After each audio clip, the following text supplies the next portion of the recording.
बहुत लोगों के मन में यह प्रश्न उठता है कि केदारनाथ मंदिर का निर्माण किसने किया था या इस मंदिर के स्थापत्य की कहानी क्या है। इसलिए आज हम आपको बताएंगे इस मंदिर का पूरा इतिहास। कुरुक्षेत्र की धरा पर 18 दिन तक चले महाभारत के भीषण युद्ध के बारे में भला कौन सा व्यक्ति नहीं जानता। इस युद्ध में कौरवों और पांडवों की सेना के रक्त से कुरुक्षेत्र की धरा लाल हो गई थी। महाभारत के युद्ध के बाद पांडवों को विजय प्राप्त हुई थी, लेकिन उन्होंने भी बहुत कुछ खो दिया था। युद्ध समाप्ति के कुछ समय बाद जब सभी पांडव भगवान श्री कृष्ण के साथ बैठकर युद्ध के प्रभावों के बारे में चर्चा कर रहे थे, तब श्री कृष्ण भगवान ने उन्हें बताया कि इस युद्ध से पांडवों के ऊपर ब्रह्म हत्या, गोत्र हत्या, कुल हत्या, गुरु हत्या जैसे कई पाप लग चुके हैं। इसके लिए पांडवों को प्रायश्चित करना ही होगा। पांडवों ने जब इसका उपाय पूछा तो भगवान श्री कृष्ण ने उन्हें बताया कि इन पापों से मुक्ति तो केवल भगवान शंकर ही दे सकते हैं। इसके बाद सभी पांडव भगवान कृष्ण की आज्ञा से भगवान शिव से मिलने हेतु काशी नगरी की ओर चले गए। श्री कृष्ण के आदेशानुसार सभी पांडव भगवान शिव की नगरी काशी पहुंच गए।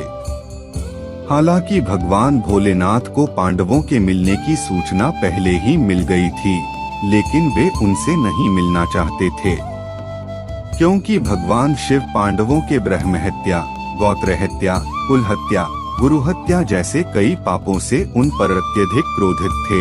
इसलिए वे पांडवों से मिले बिना ही वहां से चले गए।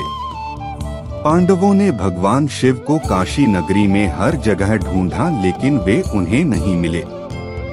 इसके बाद सभी पांडव श्री कृष्ण के आदेशानुसार हिमालय के पहाड़ों पर स्थित वर्तमान उत्तराखंड के गढ़वाल क्षेत्र में चले गए। जब भगवान शिव ने पांडवों को अपने पीछे पीछे गढ़वाल क्षेत्र की ओर आते हुए देखा तो उन्होंने एक उपाय किया। वहां पहाड़ों पर नाना प्रकार के जानवर घास चर रहे थे। भगवान शिव ने उन जानवरों के बीच जाकर बैल का रूप बना लिया ताकि पांडव लोग उन्हें पहचान न पाएं। उधर पांडव उन्हें पहाड़ों पर हर जगह खोज रहे थे, लेकिन भगवान शिव उन्हें नहीं मिले। अंत में महाबली भीम के मस्तिष्क में एक उपाय सूझा और उन्होंने अपने शरीर को पहाड़ों से भी बड़ा कर लिया। उन्होंने अपना एक पैर एक पहाड़ी पर और दूसरा पैर दूसरी पहाड़ी पर रखा और गहनता से महादेव को खोजने लगे।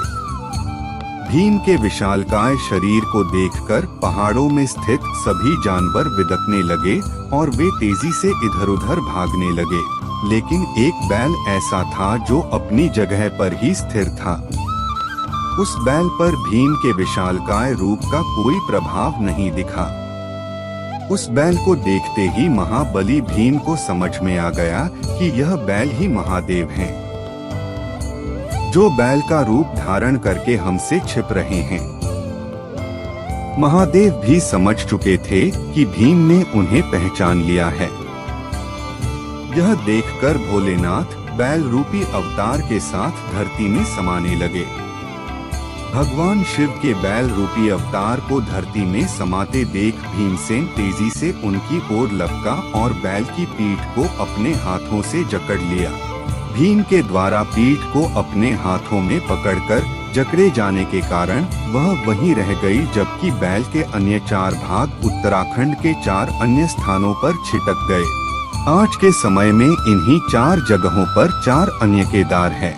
इनमें भगवान भोलेनाथ के बैल रूपी अवतार का मुख रुद्रनाथ में, भुजाएं तुंगनाथ में, नाभि मदमहेश्वर में और जटाएं कल्पेश्वर में प्रकट हुई थीं।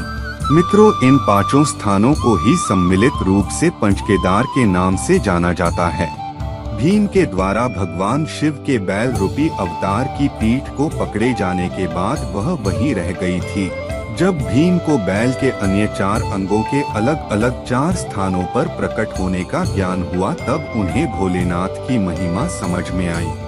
इसके पश्चात पांडवों द्वारा इन 5 स्थानों पर शिवलिंग की स्थापना करके शिव मंदिर का निर्माण कराया गया।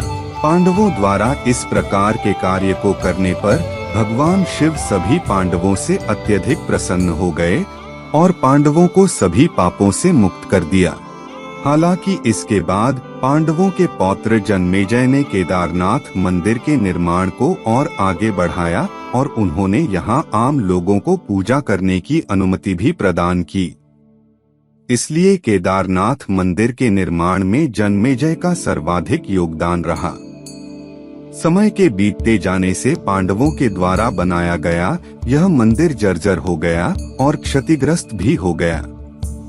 उसके बाद जब भारत की भूमि पर आदिगुरु शंकराचार्य जी ने जन्म लिया तब उनके द्वारा संपूर्ण भारत भूमि का पैदल भ्रमण किया गया और चारों दिशाओं में 4 धामों की स्थापना की गई। तब आदि शंकराचार्य जी ने ही इस पवित्र मंदिर का पुनः निर्माण करवाया था।